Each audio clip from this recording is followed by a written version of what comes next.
नमस्कार साथियों। आज की हमारी क्लास रहने वाली है चैप्टर 1 क्लास 11 का Indian economy on the eve of independence. ये चैप्टर क्लास 11 के लिए तो इम्पोर्टेंट है ही, इसके साथ साथ कॉम्पिटिटिव एग्जाम्स जैसे PGT, TGT, UPPCS, state PCS और यूपीएससी जैसे एग्जाम्स के लिए भी बहुत महत्वपूर्ण है, क्योंकि ये आपकी फाउंडेशन को स्ट्रांग बनाता है। तो चलिए स्टार्ट करते हैं। आज का लेक्चर हमारा, हमने जो टेक्स्ट लिया है वो इंग्लिश मीडियम में है, लेकिन इसका एक्सप्लेनेशन हम हिंदी में करते जाएंगे साथ साथ। तो चलिए स्टार्ट करते हैं।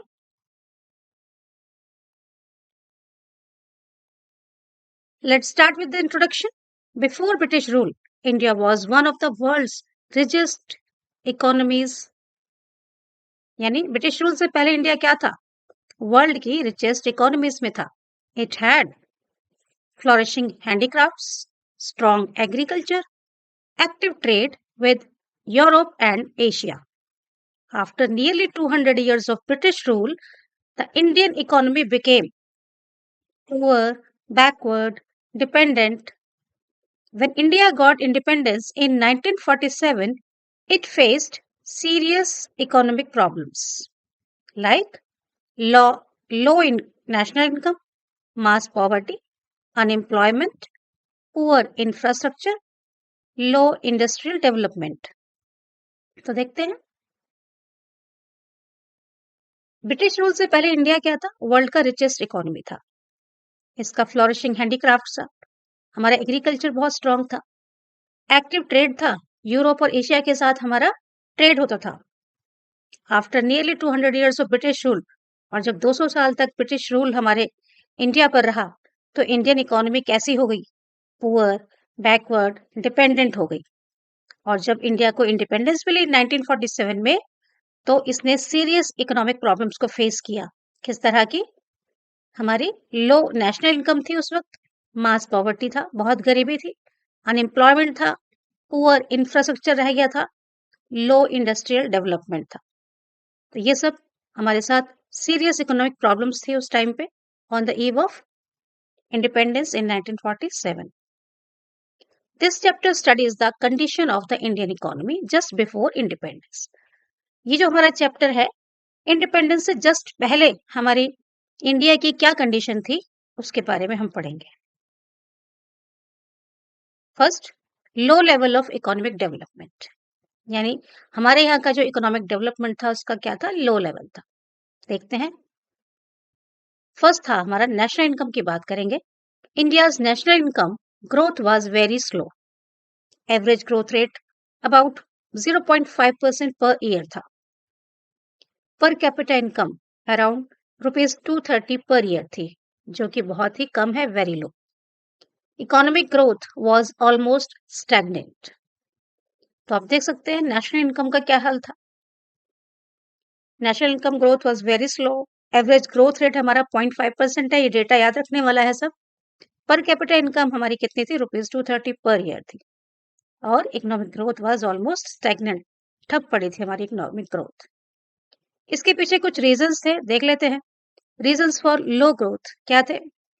नंबर 1 क्या था? British exploitation, lack of investment, poor industries, backward agriculture.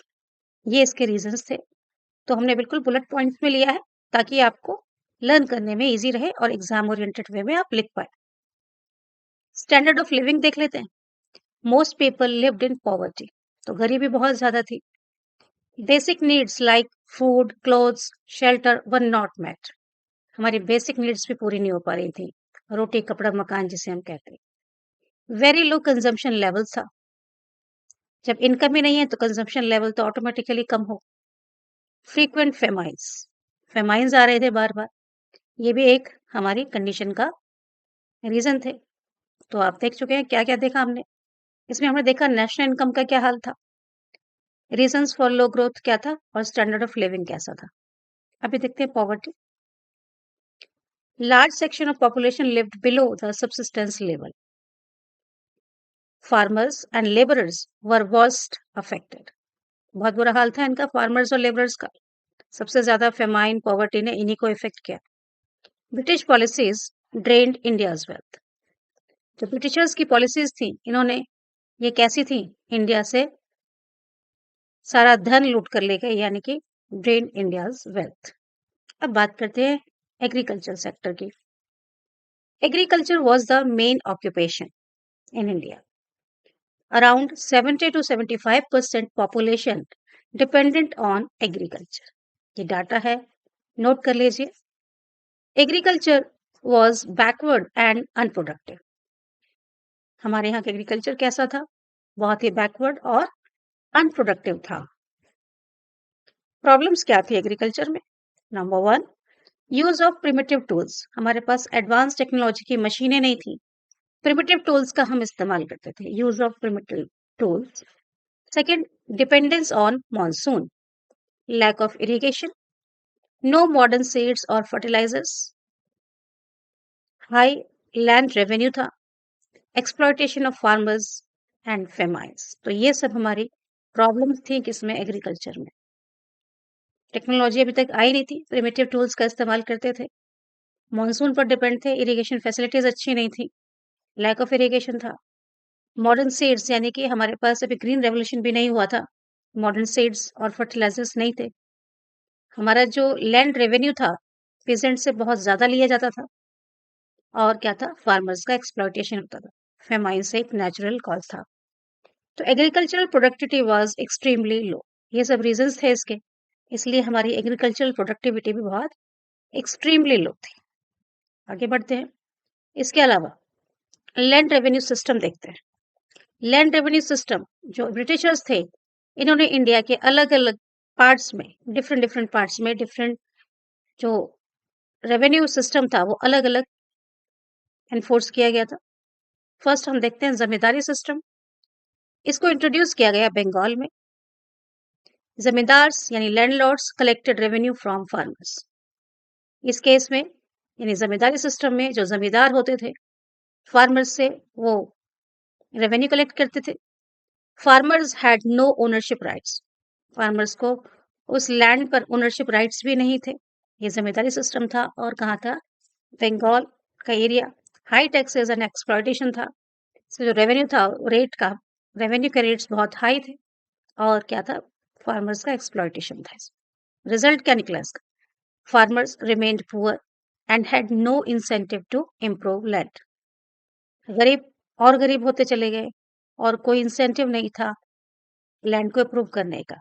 Zamindars were also not interested to improve the land, so farmers conditions remained very poor. Next देखते हैं ryotwari system. This system was introduced in Madras and Bombay. Farmers, जिनको हम रैयत भी कहते थे, farmers paid tax directly to British. यहाँ जमींदार नहीं था, फार्मर्स जो थे वो डायरेक्टली ब्रिटिशर्स को टैक्स पे करते थे। Tax rates were also very high. ये रैयतवाड़ी सिस्टम इन ब्रीफ है। इसके बाद था Mahalwari system. Mahalwari system north India में इंट्रोड्यूस किया गया। Revenue collected from village as a whole, या महाल जो वर्ड आया है, या it was a group of villages. Revenues collected from the village as a whole, पूरा गांव एक ही रेवेन्यू देगा, मिलकर के देगा। Village head responsible for payment, और जो विलेज हेड पर्सन है like sarpanch was responsible for payment. Commercialization of agriculture, जो एग्रीकल्चर था हमारी, उसको कमर्शलाइज कर दिया गया था। Farmers were force to grow cash crops. जबरदस्ती उनसे कैश क्रॉप्स उगवाई जा रही थी, जैसे indigo, cotton, jute. Food crops decreased. Food crops का जो प्रोडक्शन था वो बहुत कम हो गया। Led to famines and food shortages, और फेमाइंस और फूड शॉर्टेज भी हो गई, जिससे जो कंडीशन थी लोगों की बहुत खराब हो गई। Industrial sector, before British rule India was famous for handicrafts and textiles. Indian cotton and silk were exported world wide. हमारे यहाँ का कॉटन और सिल्क पूरे विश्व में भेजा जाता था। अपने हैंडीक्राफ्ट्स और टेक्सटाइल के लिए बहुत फेमस था इंडिया बिफोर ब्रिटिश रूल। इसके बाद जब ब्रिटिश रूल आया, during British rule, British policies destroyed Indian industries. Reasons for decline of industries, अब जानते हैं कि क्या रीजन था। Number 1, machine made British goods flooded markets. क्योंकि ब्रिटिश में इंडस्ट्रियल रेवोल्यूशन आ चुका था, तो वहां की मशीन मेड जो चीजें थी, गुड्स थी, उनसे हमारी इंडियन मार्केट्स को भर दिया गया। Machine made British goods flooded markets, Indian markets. Heavy taxes on Indian goods, Indian goods पर बहुत हैवी टैक्सेस लगाए गए। चीप ब्रिटिश इंपोर्ट्स, ब्रिटिश जो सामान था उसका इंपोर्ट बहुत सस्ता कर रखा था। ये ब्रिटिश पॉलिसी थी हमारे यहाँ की इंडस्ट्री को डिस्ट्रॉय करने का। No protection to Indian industries, कोई प्रोटेक्शन नहीं था इंडियन इंडस्ट्रीज के लिए, हमारी मार्केट को सेव करने के लिए। Now India became supplier of raw materials, कि वहां इंडस्ट्रियल रेवोल्यूशन आ चुका था ब्रिटेन में, तो इंडिया सिर्फ एक सप्लायर बन के रह गया था रॉ मटेरियल्स का, और मार्केट बन गया था ब्रिटिश गुड्स का, क्योंकि वहां इतनी चीजें मशीन मेड थी कि उनको कहाँ खपाया जाए, तो उसके लिए India was the better market. This process is called deindustrialization. हमारे यहाँ की जो इंडस्ट्रियल सिस्टम था उसको क्या कर दिया, डिस्ट्रॉय कर दिया। This is called deindustrialization. Now modern industries, late development. Some industries developed in late 19th century. कहते हैं कुछ डेवलपमेंट हुआ, बट कब, लेट 19th सेंचुरी में। फर्स्ट क्या क्या देखते हैं हम डेवलपमेंट के नाम पर। कॉटन टेक्सटाइल, जो कि मुंबई और अहमदाबाद में एस्टेब्लिश की गई। जूट, बंगाल में। आयरन एंड स्टील, जिसके लिए टिस्को 1907 में, और कोल माइनिंग, इसमें कुछ काम किया गया, but growth was slow and limited. बहुत लेट डेवलपमेंट था और वो भी बहुत स्लो एंड लिमिटेड था। Foreign trade, India's trade was controlled by British. हमारे फॉरेन ट्रेड पर पूरा कंट्रोल किसका था, ब्रिटिशर्स का था। इंडिया से क्या एक्सपोर्ट होता था, exports from India was raw cotton, jute, tea, indigo and opium. इसके अलावा इंडिया इंपोर्ट करता था British finish goods, machinery, textiles. India had export surplus but profits went to Britain. This is called drain of wealth. India के पास बहुत export surplus तो था, लेकिन जो प्रॉफिट था इससे सारा, वो कहाँ जाता था, ब्रिटेन। और इसी प्रोसेस को हम कहते थे ड्रेन ऑफ वेल्थ, यानी हमारे वेल्थ का क्या होना, यहाँ से ड्रेन हो जाना। ड्रेन ऑफ वेल्थ एक इंपॉर्टेंट टर्म है, इसको भी समझ लेते हैं। Money taken from India to Britain through, यानी इंडिया से मनी ब्रिटेन जा रहा है कैसे, through salaries of British officers, profits of British companies, trade surplus. This weakened India's economy. इस सब ने क्या कर दिया, हमारी इंडिया की इकोनॉमी को बहुत वीक कर दिया। जानते हैं डेमोग्राफिक कंडीशन के बारे में। Population, at that time India's population क्या था, high birth rate, high death rate, low population growth. Health conditions कैसे थे, poor sanitization, frequent epidemics and lack of hospitals. तो ये हमारी कंडीशन थी डेमोग्राफिक। पॉपुलेशन कैसा था, बर्थ रेट भी हाई था, डेथ रेट भी हाई था, और जो पॉपुलेशन ग्रोथ रेट था वो कम था, क्योंकि यहाँ डेथ रेट भी हाई था। हेल्थ कंडीशंस, पुअर सैनिटेशन था, साफ सफाई इतना नहीं थी, एपिडेमिक्स आती रहती थी, और लैक ऑफ हॉस्पिटल्स नहीं थे। इसलिए इंडिकेटर्स क्या है इसके, ये data to be noted. Life expectancy about 32 years थी, देखिए कितना कम हमारी लाइफ एक्सपेक्टेंसी थी। इन्फेंट मोर्टेलिटी वेरी हाई थी। लिटरेसी रेट अबाउट 16% था ओवरऑल। तो ये इंडिकेटर्स थे हमारी इंडियन इकोनॉमी के उस वक्त। ऑक्यूपेशनल स्ट्रक्चर की बात करें most people worked in agriculture. अभी हमने देखा था 70 to 75% लोग एग्रीकल्चर में थे, मेन ऑक्यूपेशन था हमारा। इसका डिस्ट्रीब्यूशन देखेंगे तो एग्रीकल्चर पे 72% जा रहा है, ऊपर नीचे हो सकता है थोड़ा। इंडस्ट्री में 10% और सर्विसेज में सिर्फ 18% था। No major change during British rule के टाइम पे इसमें कोई चेंज नहीं हुआ major. This shows lack of economic development. ये बताता है कि यहाँ पर जो ब्रिटिशर्स थे वो इकोनॉमिक डेवलपमेंट में इंटरेस्टेड नहीं थे। इंफ्रास्ट्रक्चर की बात करते हैं।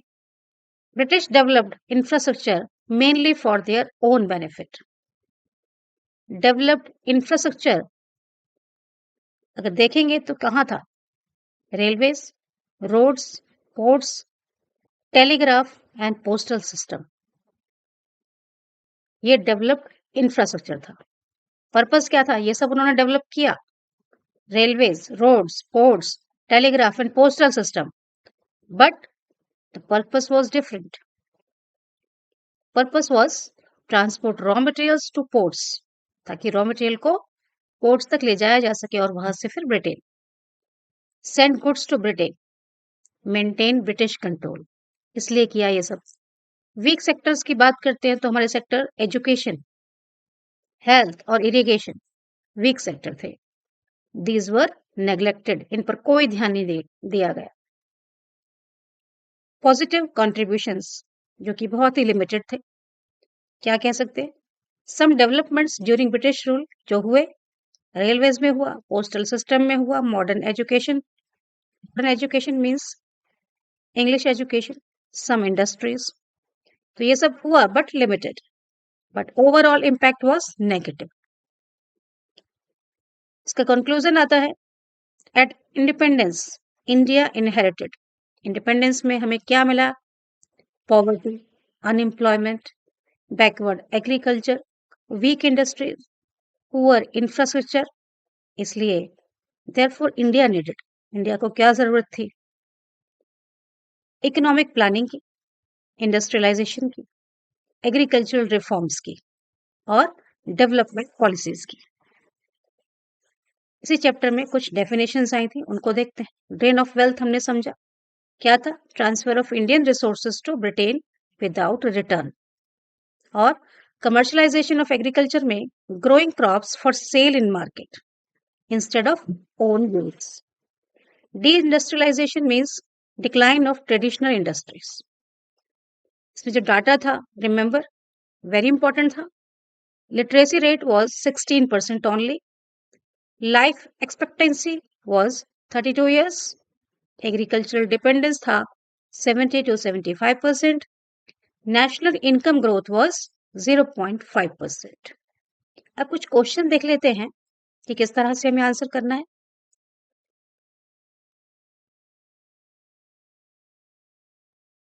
Now let's practice some questions based on these notes. First is, explain the condition of Indian agriculture at independence. तो क्या कंडीशन थी इंडियन एग्रीकल्चर की? At the time of independence in 1947, Indian agriculture was backward, unproductive and stagnant.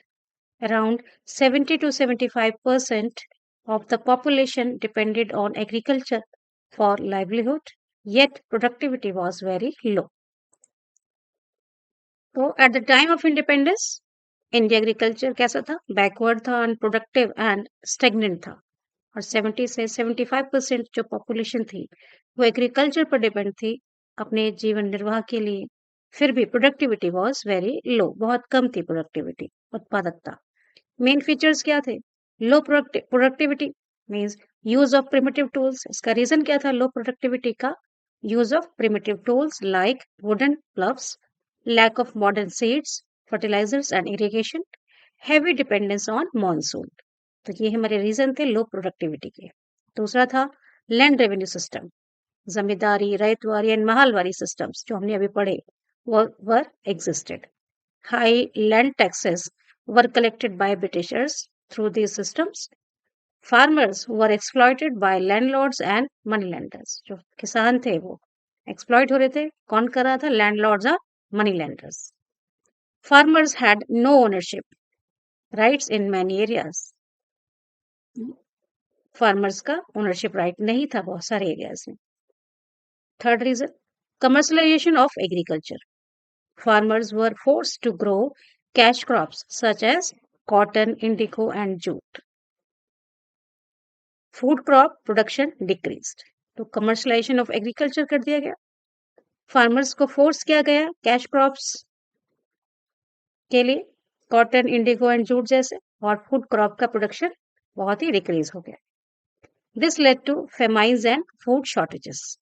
Fourth one was lack of irrigation and technology. Very little irrigation facilities, no investment in agricultural development.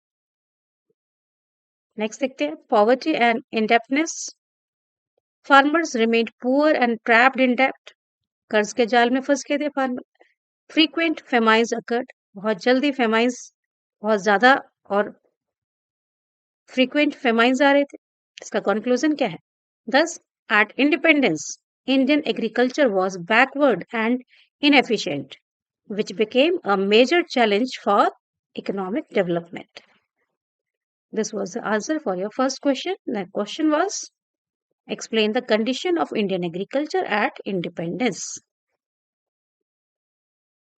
Next question है, describe the state of Indian industries during British rule. In state of Indian industries का बताना है during British rule. Before British rule, India had a flourishing handicraft and textile industry. However, during British rule, Indian industries declined significantly. तो British rule से पहले हमारा बहुत ही flourishing handicraft और textile industry था. हमारा यूरोप और वेस्टर्न कंट्रीज में हमारा क्या था, ट्रेड ऑफ होता था इनका, तो ट्रेड करते थे. However, during British rule क्या हुआ, Indian industries were declined significantly. Features क्या थे? Decline of handicrafts means deindustrialization हुआ. British machine made goods flooded Indian markets. Indian homemade goods could not compete. Many artisans lost their jobs. Discriminatory policies. High tariffs on Indian goods exported to Britain. British goods imported into India at low duty. This destroyed Indian industries. Limited modern industries growth. Some modern industries developed in late 19th century. जैसे cotton textile industry, jute industry, iron and steel in Tisco, coal mining, but growth was very slow and limited.